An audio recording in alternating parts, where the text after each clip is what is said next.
warahmatullahi wabarakatuh. Innal hamdalillah nahmaduhu wa nasta'inuhu wa nastaghfir wa na'udzu billahi min syururi anfusina wa min sayyiati a'malina.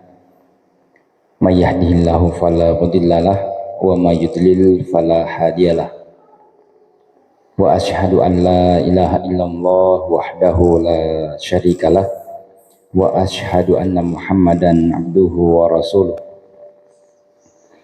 Allahumma salli ala Muhammad wa ala alihi wa ashabihi wa man tabi'ahum bi ihsan ila yaumiddin. Alhamdulillah, pada malam Jumat ini kembali kita diberikan kemudahan untuk berkumpul hadir dalam majelis rutin kita setelah seharian kita semua terlibat dalam aktivitas keseharian kita. Dalam suasana libur pun semua pasti sibuk, semua pasti berkegiatan. Dan alhamdulillah, satu kesyukuran ketika kesibukan kita itu tidak melalaikan kita pada kewajiban-kewajiban kita, ya, bahkan termasuk dalam upaya thalabul ilmi kita, ya. Menuntut ilmu ini adalah wajib. Thalabul ilmi fardhatun ala kulli muslim. Menuntut ilmu itu hukumnya wajib bagi setiap muslim. Ya, ini perkara yang semua kita sudah tahu, sudah berulang kita sampaikan.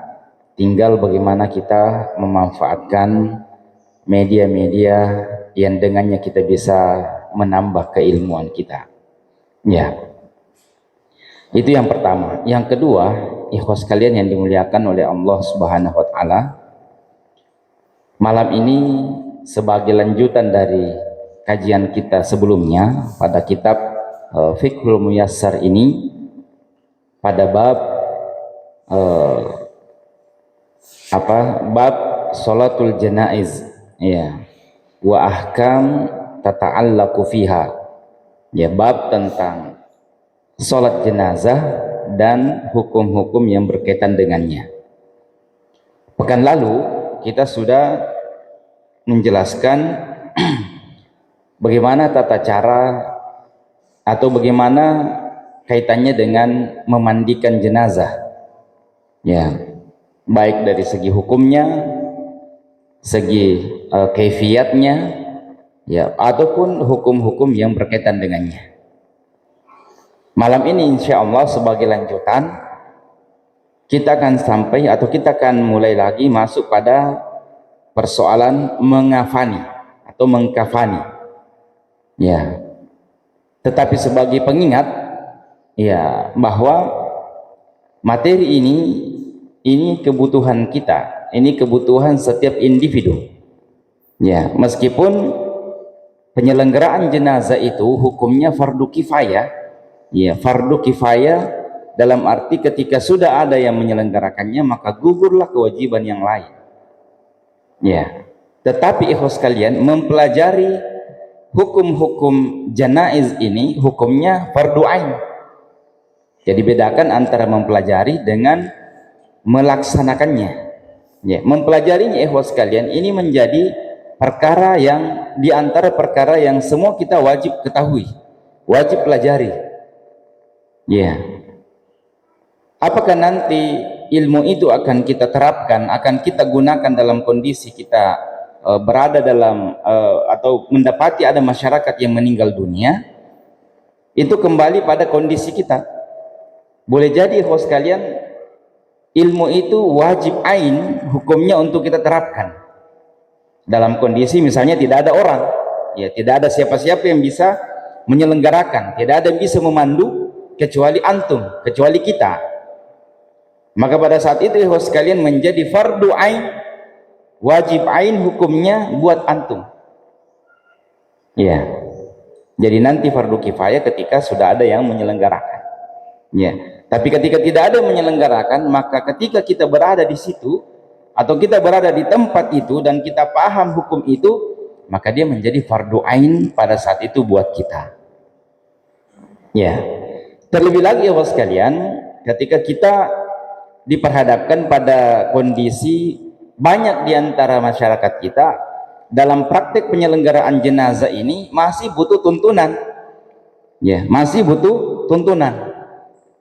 Ya, pekan lalu saya sudah menyebutkan fakta-faktanya.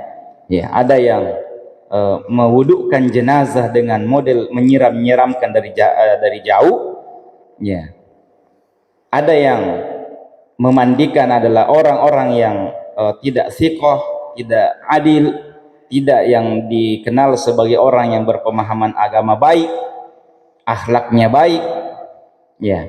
Tetapi dia dimandikan oleh orang yang saya sendiri biasa menyaksikan main kartu, ya, bahkan bukan main kartu sembarangan, ya. Ini kondisi-kondisi yang ada di tengah-tengah masyarakat kita, sekalian. Ya, belum lagi kalau kita kaitkan dengan pemahaman yang kadang berbeda di masyarakat kita. Kita lebih lagi masalah kematian ini diantara masalah yang sangat sensitif. Ya, selain masalah pernikahan, banyak sekali persoalan-persoalan tambahan. Ya, banyak sekali terkadang kita menemukan embel-embel yang harusnya kita pertanyakan, apa memang benar syariatnya seperti itu? Ya, kalau antum terlibat, ya, hadir dalam penyelenggaraan jenazah, maka antum seharusnya melihat. Jadi kita jangan sekedar hadir, tetapi melihat, ya, mengamati kejadian-kejadian yang ada itu, dan kemudian, ya, sebagai seorang pembelajar, seorang tulabul ilmi, seharusnya kita bertanya, apa memang benar seperti itu? Apa memang boleh disyariatkan seperti itu? Ya, seharusnya seperti itu, ya sekalian. Karena itu kembali saya katakan bahwasanya mempelajari hukum ini diantara hukum yang sifatnya fardu ain buat kita. Sebagaimana hari ini semua mungkin banyak di antara kita yang sudah berkeluarga, maka fardu ain hukumnya kita mengetahui tentang masalah keluarga. Mayoritas kita bekerja, maka fardu ain hukumnya buat kita untuk mempelajari hukum-hukum yang berkaitan dengan pekerjaan kita. Ya, antum yang bekerja sebagai guru, maka fardu ain bagi antum untuk mempelajari ilmu tentang guru, menjadi guru yang benar, guru yang lebih baik. Ya, antum sebagai pedagang, maka menjadi fardu ain buat antum untuk mengetahui bagaimana pedagang yang benar.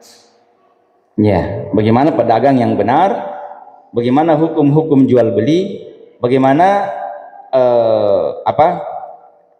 kapan harta itu wajib dizakatkan, dan seterusnya. Ya, baik. Ini ikhwas kalian yang dimuliakan oleh Allah Subhanahu Wa Taala, setidaknya menjadi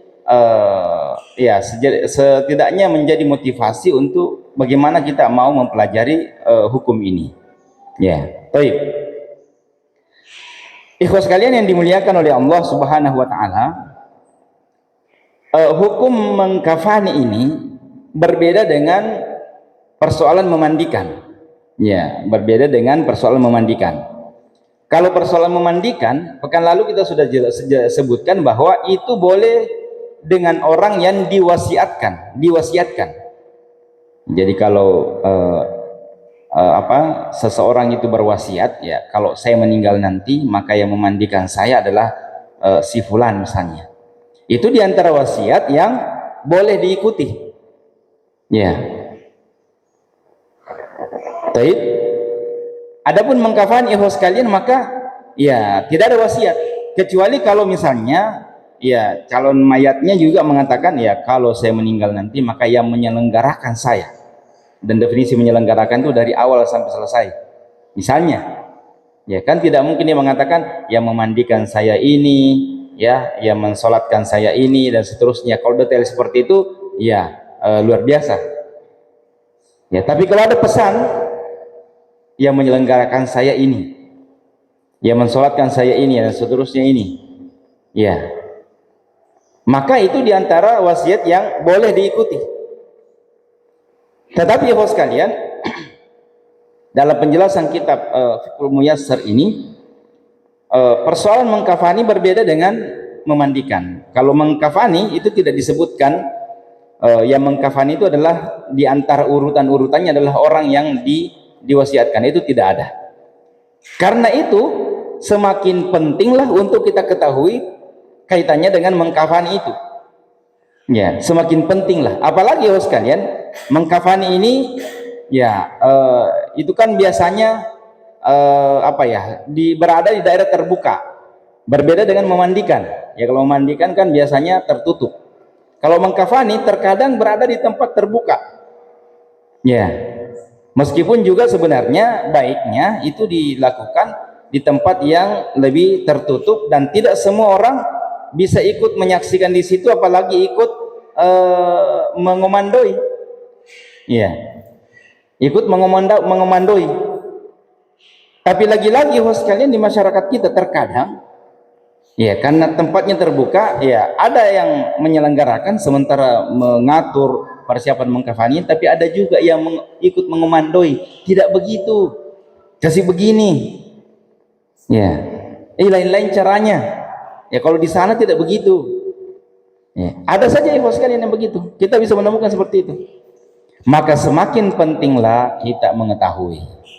Ya, semakin pentinglah untuk kita mengetahui bagaimana ya hukum dan bagaimana tata cara mengkafani itu, ikhwas sekalian. Baik. Hukmu takfinihi wa kafiyatihi, ya di sini penulis kitab ini mengatakan secara hukumnya wajib. Ya, jadi mengkafani mayat itu hukumnya wajib.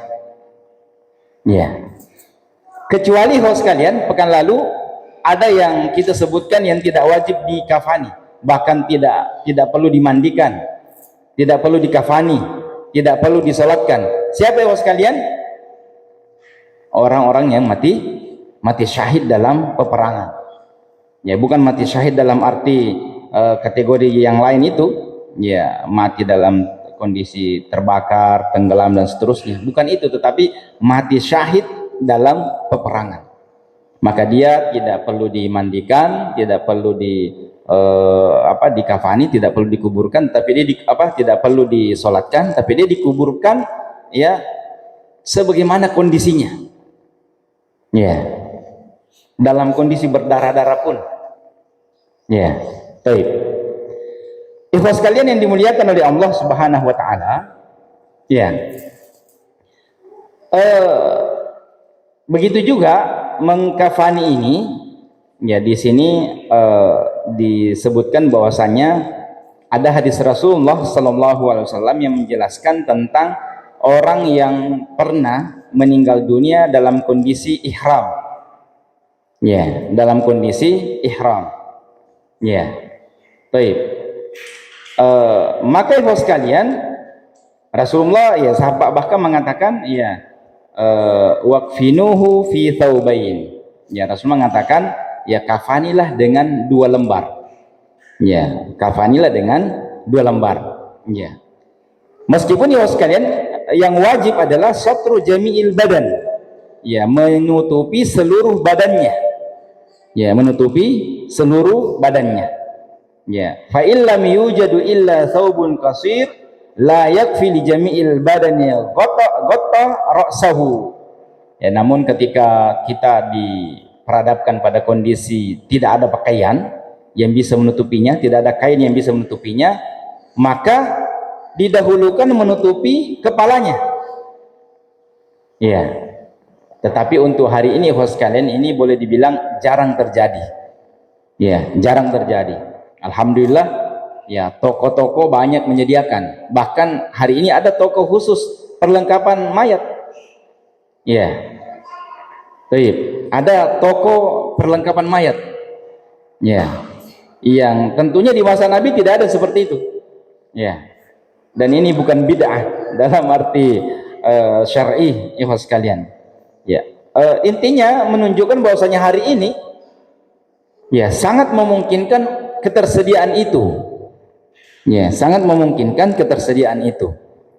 Kita mungkin akan sulit menemukan lagi kondisi sebagaimana Mus'ab bin Umair yang ketika kainnya, ya kain yang menutupi wajah kain yang menutupi badannya itu ditarik untuk menutupi kepalanya, maka kakinya terlihat. Sebaliknya ketika kakinya kain yang menutupi kepalanya itu ditarik, untuk menutupi kakinya, maka kelihatanlah wajahnya. Ya, kita hari ini sulit lagi menemukan kondisi seperti itu. Ya, maka di sini disebutkan kalau dalam kondisi seperti itu maka didahulukan untuk menutupi kepalanya.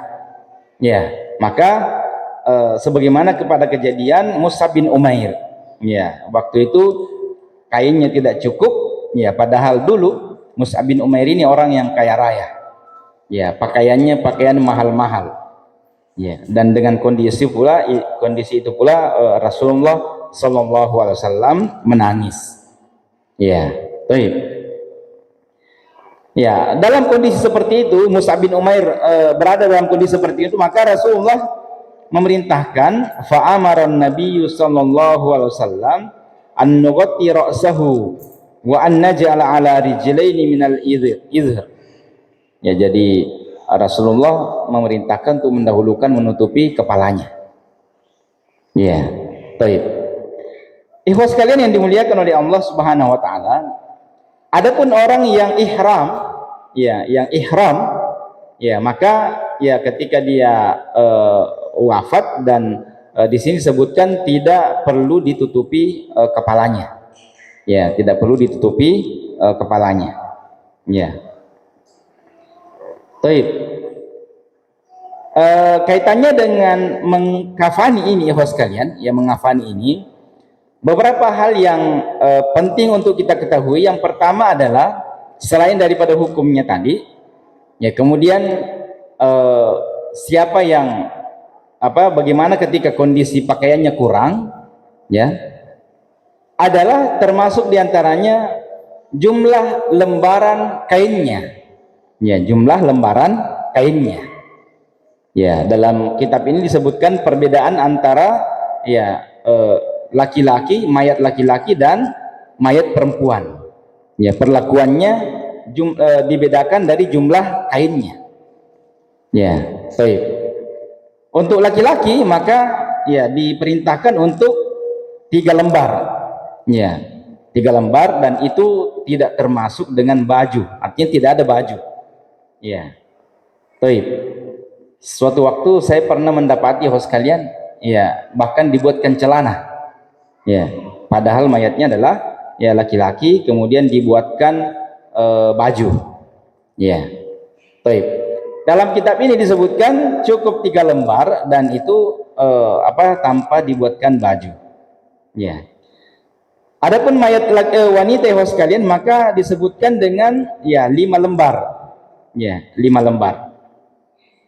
Kemudian ya disebutkan bahwa buat mayat yang ketika dia adalah anak-anak, ya, dan pekan lalu kita sudah sebutkan yang dimaksud di sini adalah anak-anak yang meninggal di usia 4 bulan ke atas.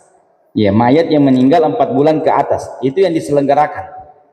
Ya. Adapun yang meninggal ya atau orang yang keguguran, ya, anaknya di bawah 4 bulan ke bawah, ya, 4 bulan ke bawah, maka itu tidak diselenggarakan. Ya, baik. Ya. Bahkan di sini sebutkan ya sekalian, ya, ketika dia mayatnya adalah anak-anak, maka boleh untuk tidak sebagaimana ketika mayatnya adalah mayat orang dewasa. Ya, laki-laki tadi 3 lembar, ya, wanita 5 lembar. Ya, ini boleh untuk tidak mengikuti seperti itu. Ya, baik. Ikhwas sekalian yang dimuliakan oleh Allah Subhanahu wa taala, ya, di sini dikatakan ya, was-sabiyyu fi thawbin wahidin wa yubahu fi thalathah was-saghira fi qamisin wal lafatain. Ya. Jadi kalau dia mayatnya adalah anak-anak, maka itu dibolehkan dengan 1. Ya, meskipun itu mubah hukumnya dengan 3 lembar. Ya, mubah dengan 3 lembar. Baik. Ikhwas sekalian yang dimuliakan oleh Allah Subhanahu wa taala, ini beberapa hal kaitannya dengan mengkafani ini, ya. Adapun tata caranya, ya, saya kira ini persoalan yang sering kita dapati, maka kita sebutkan saja poin-poin yang kita anggap penting, yang kadang di masyarakat kita atau urgen untuk kita ketahui, ya. Dan kita bisa tambahkan lagi nanti pada bacaan-bacaan kita yang lain, ya. Sekarang kita pindah host sekalian pada masalah yang keempat, yaitu mensolati, ya, bagaimana hukum dan tata cara sholat jenazah, ya. Baik.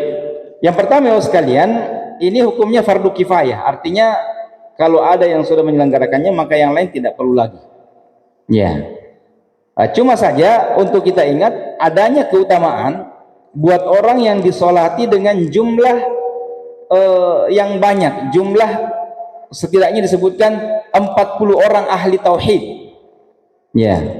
Jadi ada keutamaan tersendiri ketika yang ikut menyelenggarakan, ikut mensolatkan itu adalah jumlah 40, dan 40 orang yang dimaksud adalah ahli tauhid, orang yang mentauhidkan Allah Subhanahu wa taala, ya, tauhidnya bagus, ya. Ini ada keutamaan tersendiri, ya, buat terkabulnya doa, ya, mayit yang diselenggarakan itu, ya.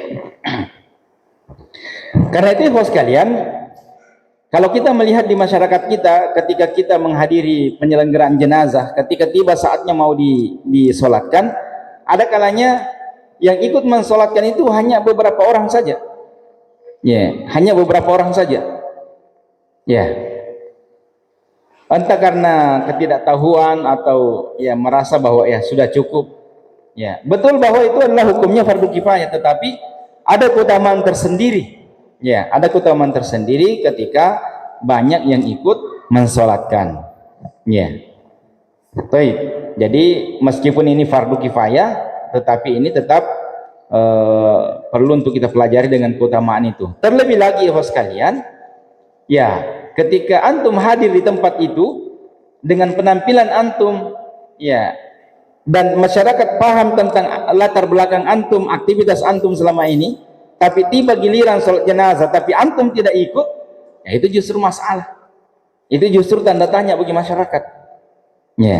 Ada ustadz saja tidak ikut, ya, yang berpenampilan sunnah saja tidak ikut mensolatkan, itu bisa menjadi fitnah di masyarakat kita, ya host sekalian. Karena itu, ya, buat kita yang paham ini dalam hal urusan sholat jenazah, maka kita mestinya ikut dan termasuk yang bersegera, ya.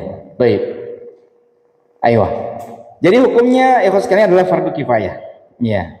Idza fa'alahal ba' saqatal itsmu 'anil baqin, ya. Jadi ketika sudah ada yang ikut mensolatkan maka gugurlah dosa-dosa yang lain, artinya itu sudah cukup sebenarnya, ya. Ya, dan ini ada, ya, dalilnya, ya, dari Rasulullah Sallallahu Alaihi Wasallam, ya. Namun kita tidak bacakan, ya. Untuk mensolati ini bos sekalian, ya, cukup singkat pembahasannya di sini, ya. Pengantarnya cukup singkat, kemudian masuk pada masalah yang kelima dan masuk pada syarat-syarat dan rukunnya, ya, syarat-syarat dan rukun mensolati, ya. Cuma ingin kita pertegas kembali bahwa meskipun penyelenggara atau mensolati jenazah ini hukumnya fardu kifayah, ya sekalian, ya, namun lagi-lagi, ya, pentingnya untuk kita mendahulukan siapa yang menyelenggarakan, ya, siapa yang menyelenggarakan, ya. Buat kita yang paham tentang keutamaan sholat jenazah ini, ya, tentu kita berharap untuk terlibat, dan buat kita yang paham, ya, tentang fikih sholat jenazah, maka tentu kita berharap yang kita dahulukan untuk menyelenggarakan itu adalah orang yang kita pahami, ya, memiliki keilmuan tentang sholat jenazah itu, ya. Di tengah-tengah, ya, kadang kita menemukan di masyarakat lagi-lagi pelaksanaannya yang mengundang tanda tanya, ya, mengundang tanda tanya, ya. Maka tentu kita tidak ingin, ya sekalian, ketika kita sudah paham dan ada yang kita ketahui lebih paham, terus kita membiarkan itu diselenggarakan oleh orang yang tidak paham. Ya, baik. Yang pertama ya sekalian, syarat-syaratnya. Jadi di sini akan dijelaskan antara syarat dengan rukun. Jadi syarat-syarat yang pertama adalah niat. Ya, dan kalau kita berbicara tentang niat, ya sebagaimana dengan niat secara umum, dia adalah pekerjaan hati. Ya, baik, dia adalah pekerjaan hati. Ya, tidak lagi, ya tidak dilafazkan. Ya. Kemudian at-taklif, ya orang yang mukallaf, ya istiqbalul kiblah, ya menghadap ke kiblat, ya dan menutup aurat, ya baik. Menutup aurat artinya yang ikut mensolati itu adalah orang yang menutup aurat, ya tertutup auratnya, ya sebagaimana sholat yang lain, ya. Dan tentu saja ya sekalian, ya dia bersih dari hadas, ya tidak lagi junub dan ya sudah berwudu tentunya ya sekalian, ya karena itu ya tentu kita berwudu terlebih dahulu, ya karena sholat jenazah ini sebagaimana dengan sholat yang lain, ya tidak sah kecuali dengan toharah, ya baik. Kemudian sekalian, termasuk diantaranya adalah hudurul mayyit baina yadil musalli in kana fil balad, ya menghadirkan mayat itu jadi di hadapan orang yang salat, ya ketika itu mayatnya ada di dalam negeri, ya ada di dalam negeri, ya berbeda kalau jenazahnya ada di luar negeri sana, ya maka jenazahnya dihadirkan di depan. Ya, berbeda kalau pembahasan kita nanti sholat gaib, ya atau mensolati jenazah yang sudah dikuburkan, ya baik, ya in kana fil balad, ya baik. Dan tentu ya sekalian, diantara syarat yang lain adalah wa islamul musalli wal musalla alaih, ya yang mensolati tentu harus Islam, sebagaimana yang disolati juga harus Islam. Itu diantara syarat, ya baik. Ini saya kira ya maklum ini, baik. Kemudian ya sekalian, wa taharatuhuma walau biturabi lil uzrin, ya tentu saja dengan toharah, ya kalau mayatnya ya tadi pasti sudah dimandikan, dan kita yang akan mensolati tentu harus telah bertoharah.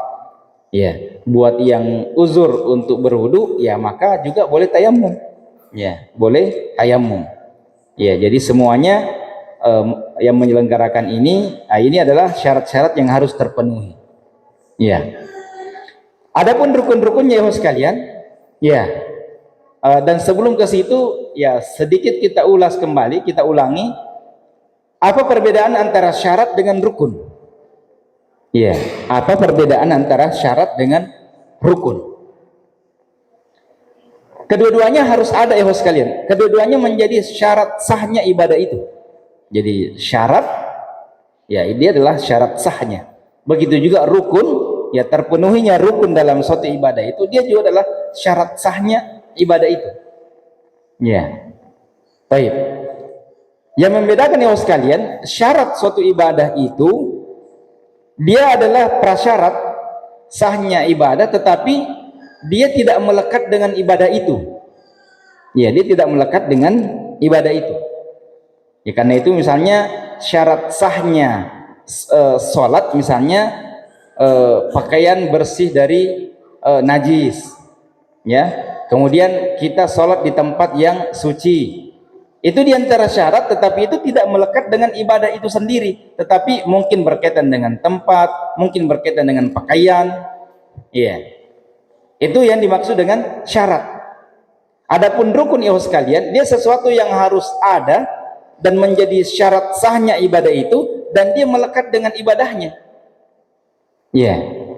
Seperti misalnya ya sholat, misalnya membaca ya Fatihatul Kitab, ya membaca Al-Fatihah misalnya, ya menjadi rukun sholat itu, rukun sahnya sholat itu. Ya, baik, kita lanjutkan ya sekalian. Di antara rukun-rukun sholat jenazah adalah berdiri bagi yang sanggup. Ya, ya, al-qiyam min qadirin fi fardiha. Ya, sebagaimana ya sholat wajib itu, ya, juga demikian diperintahkan untuk berdiri bagi yang mampu. Tentu ketika tidak mampu maka ya boleh duduk. Ya, yang berikutnya sekalian, wa takbiratu al-arba. Ya, dengan takbir 4 kali. Ya. Nah, ini semua adalah perkara-perkara yang melekat dengan ibadah itu sekalian. Ya, menghadap ke kiblat misalnya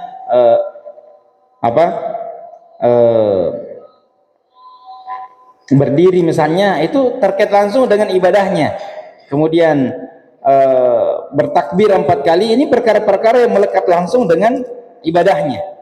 Ya, sebagaimana Rasulullah SAW ya kabbara ala Najaish, ya, beliau sendiri dalam sholat jenazahnya itu bertakbir dengan 4 kali. Ya, begitu juga sebagaimana sholat-sholat yang lain menjadi rukun adalah membaca Al-Fatihah. Ya, sebagaimana hadis Rasulullah, la sholata liman lam yaqra bi ummil Quran. Ya, tidak sah sholatnya orang yang tidak membaca Ummul Quran, dan yang dimaksud adalah Ummul Quran yang dimaksud adalah Al-Fatihah. Ya, baik. Ya, ikhwas sekalian yang dimuliakan oleh Allah Subhanahu wa taala, itu diantara rukunnya. Adapun sunnah yang masuk dalam kategori sunnah dalam penyelenggara sholat jenazah ini, ya, dan bedakan antara definisi sunnah menurut ulama hadis dan sunnah menurut ulama fikih. Ya, sunnah menurut ulama hadis adalah ma udhifa ilan nabi sallallahu alaihi wasallam min qaulin aw fi'lin, ya, apa yang disandarkan kepada Rasulullah sallallahu alaihi wasallam, baik itu berupa perkataan, perbuatan atau takrir. Ya, itu definisi sunnah menurut ulama hadis. Ya, tapi sunnah yang dimaksud di sini adalah sunnah menurut ulama fikih. Ya, dalam arti ketika dilaksanakan dapat pahala, dan ketika ditinggalkan ya dia tidak mengapa. Ya, apa yang menjadi perkara sunnah ya sekalian dalam sholat jenazah ini adalah raf'ul yadaini ma'a kulli takbirah. Ya, mengangkat tangan pada setiap takbir. Ya, karena itu ikhwas sekalian, ya, antum bisa saja menemukan ada orang-orang yang sholat jenazah hanya sekali takbir. Ya, takbirnya hanya sekali angkat tangan. Selebihnya itu takbir tetapi tidak angkat tangan lagi. Ya, sebagaimana sholat hari raya. Ya, sebagaimana sholat hari raya. Ya, antum bisa saja suatu waktu menemukan ada orang yang takbirnya angkat tangannya cuma sekali. Ya, setelah itu takbir tanpa angkat tangan lagi. Ya, meskipun ya sekalian, ya perkara ini ya pernah kami dengarkan langsung penjelasan Syekh, ya, di Makassar tentang sunnahnya. Ya, tentang sunnahnya, sebagaimana perkataan Ibnu Umar bahwasanya takbir ya 7 kali dan di rakaat pertama dan 5 kali di rakaat kedua dengan mengangkat tangan, kata Abdullah bin Umar, adalah sunnah. Ya, baik. Begitu juga dalam salat jenazah, bertakbir dengan mengangkat tangan adalah sunnah. Ya, dan penjelasan saya mengatakan Abdullah bin Umar adalah di antara sahabat yang kita kenal betul dalam melaksanakan sunnah-sunnah Rasulullah. Maka ketika beliau mengatakan sesuatu, maka tentu itu patut untuk diikuti, karena beliau adalah orang yang termasuk getol, bersemangat dalam mengamalkan sunnah. Iya. Suatu waktu Abdullah bin Umar safar, ya, menempuh perjalanan dengan para sahabatnya. Tiba-tiba di suatu tempat beliau singgah dan langsung pergi berbaring di bawah pohon. Iya, singgah, turun dan langsung pergi berbaring di bawah pohon. Sehingga orang-orang bertanya, kenapa kau melakukan itu? Dia mengatakan, saya suatu waktu pernah melihat Rasulullah singgah di tempat ini dan beliau berbaring di bawah pohon. Iya. Hanya seperti itu ya sekalian. Sampai seperti itu Abdullah bin Umar ingin melakukan, ingin mencontoh Rasulullah Sallallahu Alaihi Wasallam. Sehingga kata ulama kita dan kata Syekh pada waktu itu, kalaulah hal seperti ini Abdullah bin Umar mau mengamalkannya, maka bagaimana lagi dengan perkara-perkara yang lebih besar daripada itu? Ya, karena itu perkataan Abdullah bin Umar, ya beliau, ya kata ulama kita menunjukkan itu adalah dalil yang kuat. Baik. Ikhwas sekalian yang dimuliakan oleh Allah Subhanahu Wa Taala, ya. Adapun waktu sholat mayit, ya di sini katakan waktu sholat alal mayyiti yabda'u ba'da taksilihi, ya ba'da taksilihi wa takfinihi, ya wa tajhizihi in kana hadiran au bulughu khabara wafatihi in kana ghaiban. Ya, jadi waktunya adalah ya tentu saja setelah dimandikan, dikafani, disiapkan, dan itu ketika mayatnya hadir, artinya mayatnya ada di hadapan kita. Iya, ada di hadapan kita. Iya. Baik. Adapun ketika dia sholat gaib, ikhwas kalian, ya sholat gaib, maka ya tentu mayatnya tidak hadir di hadapan kita. Iya. Jadi sholatnya secara gaib, ya melaksanakan sholat jenazah dengan tata caranya, namun jenazahnya tidak hadir di tempat. Ini namanya sholat gaib. Ya, saya satu kali pernah ikut sholat gaib, ya ketika di Makassar, ketika meninggalnya Syekh Utsaimin, ya Syekh Ibnu Utsaimin. Jadi itu pertama kali saya sendiri ikut sholat jenazah dan sampai sekarang tidak pernah lagi. Ya waktu itu salah seorang ustadz kita, ya Ustadz Salahuddin, usai sholat subuh tiba-tiba berdiri di depan kita dan beliau menyampaikan sesuatu, kemudian menangis, ya, dan mengabarkan kepada kita tentang wafatnya Syekh Ibnu Utsaimin. Maka pada waktu itu semua kita diminta untuk ikut sholat gaib. Ya, itu diantara pengalaman pertama yang pernah saya hadiri. Ya, jadi dua sholat yang sekali yang saya lakukan adalah sholat gaib, dan yang kedua adalah sholat menjamak sholat dalam kondisi hujan keras. Ya, ini dua sholat yang pernah saya amalkan sekali itu dan ya belum pernah lagi mengamalkannya. Ya, baik. Mungkin antum perlu ikut satu kali atau suatu waktu ikut mengamalkan sunnah ini, ya sholat gaib atau sholat di menjamak sholat dalam kondisi hujan deras. Ya, atau saudara yang pernah mengamalkan? Ya, menjamak sholat dalam kondisi hujan deras. Ya, baik. Ikhwas sekalian yang dimuliakan oleh Allah Subhanahu Wa Taala, ya kita tambah sedikit. Sekali lagi, ini ketika mayatnya hadir, artinya mayatnya ada di hadapan kita. Adapun sholat gaib maka tentu berbeda. Ya. Sebagaimana juga ya tadi waktu kita rihlah, ya Ustadz Fajar menyampaikan ya suatu waktu Rasulullah pernah sholat di kuburan.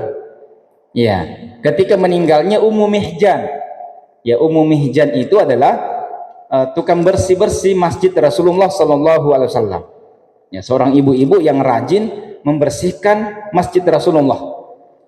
Dan suatu waktu Rasulullah tidak mendapati bersih, ya tidak melihat masjid itu bersih, ya kalau Masjid Al Ihsan ini tidak bersih lagi, ya entah kemana Nasrul, ya maka Ummu Mihjan pada waktu itu tidak ada membersihkan, ya dan Rasulullah menemukan tidak kondisi masjid tidak serapi, tidak sebersih dulu, maka Rasulullah bertanya mana beliau, ya sahabat mengabarkan kalau sudah wafat dan tidak membangunkan Rasulullah pada waktu itu sehingga tidak ikut mensolatkan. Maka Rasulullah ya protes dan pergi sholat di kuburan Ummu Mihjan. Ya ini tentu berbeda ya sekalian. Ya keadaannya berbeda. Waktu yang kita sebutkan tadi telah dimandikan, telah dikafani, sudah siap ada di depan, itu tentu berbeda lagi. Ya berbeda kondisinya. Ya. Baik. Ikhwas sekalian yang dimuliakan oleh Allah Subhanahu wa taala, tersisa bagaimana kaifiatnya, kemudian bagaimana membawa jenazah. Iya. Untuk poin ini ikhwas sekalian, yang paling ditekankan pertama, boleh tidaknya membawa jenazah itu dengan mobil ambulans atau sejenisnya, kendaraan dan seterusnya, atau harus digotong. Ya, ini terkadang di masyarakat kita ada yang memperdebatkan itu. Dalam kitab ini disebutkan boleh dengan kendaraan. Ya, baik itu dengan 4 roda atau berapa dan seterusnya. Ya, boleh dengan kendaraan. Yang berikutnya sekalian, perkara yang diingatkan bahwa ketika kita membawa jenazah, untuk kita tidak banyak bersenda gurau, ya, tidak tertawa dan mempercepat. Ya, namun di sini diingatkan maksud mempercepat di sini juga tidak lari. Ya, juga tidak lari, tetapi lebih cepat daripada jalan biasa. Ya, lebih cepat dari jalan biasa. Ya, kemudian menguburkan mayat, ya, yang diantara poin yang diingatkan di sini, ya, diantara poin yang diingatkan, ya, tentang adanya liang lahat. Ya, liang lahat. Dan liang lahat yang dimaksud ada 2, baik yang digali menghadap ke kiblat itu, yang condong di dalam bagian dalam itu, yang menghadap ke kiblat, ataupun liang lahatnya itu berada di tengah. Ya, itu semua yang dimaksud dengan liang lahat. Ini yang diingatkan oleh penulis kitab ini. Di antara yang diingatkan oleh penulis kitab ini. Ya. Kemudian, ya, pengantar jenazah untuk tidak duduk sebelum jenazahnya diturunkan menyentuh tanah, artinya menyentuh lantai. Jadi yang mengantar tidak duduk sebelum jenazahnya diturunkan ke lantai. Ya. Kemudian termasuk yang diingatkan di sini, ya, agar yang mengantar itu tidak bersenda gurau, ya, kemudian tidak duduk, tidak menginjak-injak kuburan, ya. Bahkan juga di sini sebutkan, ya, tentang wanita, ya, diingatkan wanita, ya, untuk tidak ikut serta dalam mengantar itu, karena dikhawatirkannya wanita itu lemah. Ya, lemah. Ya, baik. Kemudian yang terakhir tentang takziah.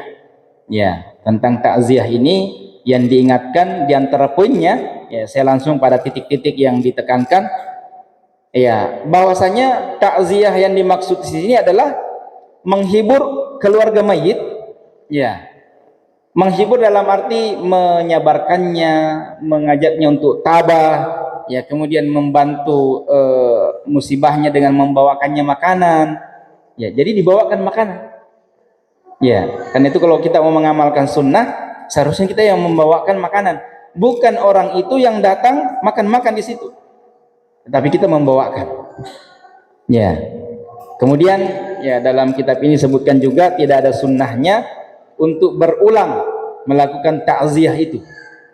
Ya, jadi sebenarnya kalau sudah datang sekali, ya, menyampaikan nasihat itu sudah cukup. Ya, menguatkan saudara kita yang kena musibah itu sudah cukup. Tidak perlu datang berulang-ulang. Ya. Ya, atau, ya, berkumpul-kumpul sampai kemudian menyiapkan ini, menyiapkan kursi dan seterusnya, ya, ada hiburan dan seterusnya. Ini bahkan dianggap meratap. Ya, dianggap meratap, dan itu dalam syariat agama kita dilarang. Ya. Tetapi ya sekalian, yang tak kalah pentingnya adalah membantu keluarga yang terkena musibah dengan membawakannya makanan dan menguatkannya untuk bisa tabah, bisa bersabar dengan musibahnya. Ini host kalian yang bisa kita sampaikan kaitannya dengan bab terakhir ini, ya, tentang sholat. Apakah nanti akan dilanjutkan pada pembahasan kitab ini masih menjadi diskusi di tataran panitia. Ya, kita tunggu-tunggu saja. Ya, semoga apa yang kita sampaikan ini menambah wawasan kita dan sekaligus juga semakin mengingatkan kita kepada kematian. Kita akhiri, subhanakallahumma bihamdik, asyhadu an la ilaha illa anta, nastaghfiruka wa natubu ilaik. Wassalamualaikum.